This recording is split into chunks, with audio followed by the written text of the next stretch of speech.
લો આવી ગયો મોડત્યો શુક્રપિંડ તેમાં હે તારી જોજે હે એમાંથી પેદા થયો છું ને તું હે યોની યોની ગ્રીવા ગ્રીવા હે શુક્રપિંડ અવતર તમારે હવે તમે બધાય કે હાલો હે તમારી હે એટલું બધું જ લેતા મારા પૈસા તો કેમ છે મારું ગુજરાત મોજમાં ને તો હું લઈને આવી છું એક તડકા ન્યૂઝ તમે જોઈ રહ્યા છો આ સોબાજી અને આ એન્ટ્રી એ બીજા કોઈની નથી એ અમીર મર્ચન્ટ અરે સોરી ગરીબ મર્ચન્ટની છે જે આવા રોલીબાજી કરે છે સીન સપાટા કરે છે અને કામ ઉતારે છે માર્કેટમાં જે કોઈ પણ એડવર્ટાઇઝના પૈસા બાકી હોય મને કહી દેજો હું મારા પૈસા માટે તો લડું જ છું અને એની પહેલા પણ લડતી હતી પણ તમે જોઈ રહ્યા છો હાથ જોડેલા બીજું કોઈ જ ને આજ આપણા રાજદીપ રીબડા છે કે અમીર મર્ચન્ટ છે ગરીબ મર્ચન્ટ એ આવા રોલ કરે છે અને રાજદીપ રીબડા પાસે કીર્તિ પટેલને ધમકી અપાઈ છે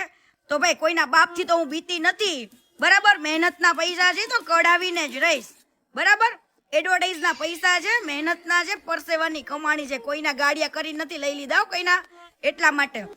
તો રાજદીપ રીબડાને મારે એવું કહેવું છે કે તમે આટલા સેવાના કાર્યો કરો છો તો તમે સેવા બતાવો છો વિડીયોઝમાં તો એ તમે ખાલી કેવા પૂરતી જ સેવા કરો છો કોઈ રાજનીતિમાં આવું છે એના માટે સેવા કરો છો કે બીજું કોઈ કારણ છે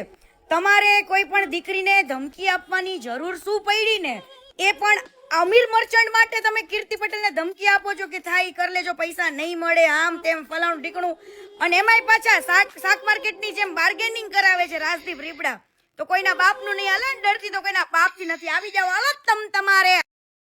વાહ બુરા વાહ પોઈન્ટ ટુ નોટેડ હો એને સમજવા જેવી વાત કરી છે કે 20 વર્ષ પહેલા તમે જે મકાનો જમીનો